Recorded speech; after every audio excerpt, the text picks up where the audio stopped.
Like I said, you spoke at the RNC last week in Milwaukee praising former President Donald Trump. A lot of those speeches centered around 4 more years of Biden, way worse than an additional 4 years of Trump.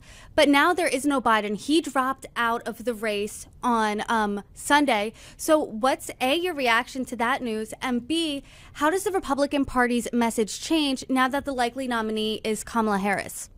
Yeah, so I'm actually very concerned that Biden is even still in the White House, and I've actually publicly called for his resignation because if he's not fit to seek re-election, which is what every Democrat was saying, then he's not fit to be in office. And again, I've been, I think, talking about this for a while. I do believe that there's serious cognitive issues, and I also share that same sentiment with other Democrats that did not support Biden's reelection. So I definitely think he shouldn't be in the office. But, you know, my second perspective, and I guess answering your question, is I don't really think that those policy changes at all, change at all, mainly because what we've found is that there's been a heavy-handed influence from the Barack Obama administration in Biden's administration, and Kamala Harris was there with him every step of the way. But what I will say is personally, I have had interactions with Kamala Harris, and what I can tell you, and I actually just addressed this with reporters outside the Capitol, is for a woman that champions the fact that she is a minority, I'm also a minority woman, but she has done nothing for Hispanic women and children that have been trafficked at the U.S.-Mexico border because the Democrat Party has really used this open border talking point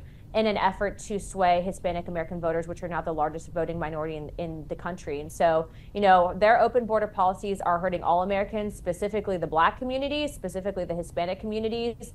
And yet, if you criticize her for, doing anything about that, if you're not a minority yourself, they call you racist. And so I will be very critical of her on her foreign policy, on her border perspective, and her failure to secure the border. So let's talk about Harris first. You said you had interactions with her. What have those been like, and if they were one-on-one?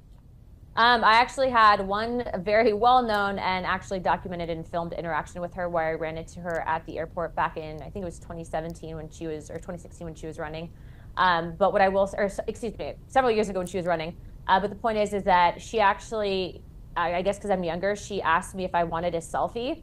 And I didn't want a selfie. I wanted to talk to her about what was happening with women and children at the border. And she completely, the minute I wanted to ask her questions, and mind you, at that time, I mean, I wasn't elected to office. She actually tried to pawn me off on a staffer, and she refused to answer those questions. And honestly, her staffer got pretty aggressive. And so I just think that she's one of those people that can't answer for her own actions and her decisions. And as a person who prides herself on being a prosecutor, it's really, really sad that she had this position, bipartisan, to be able to help women and children, and she didn't.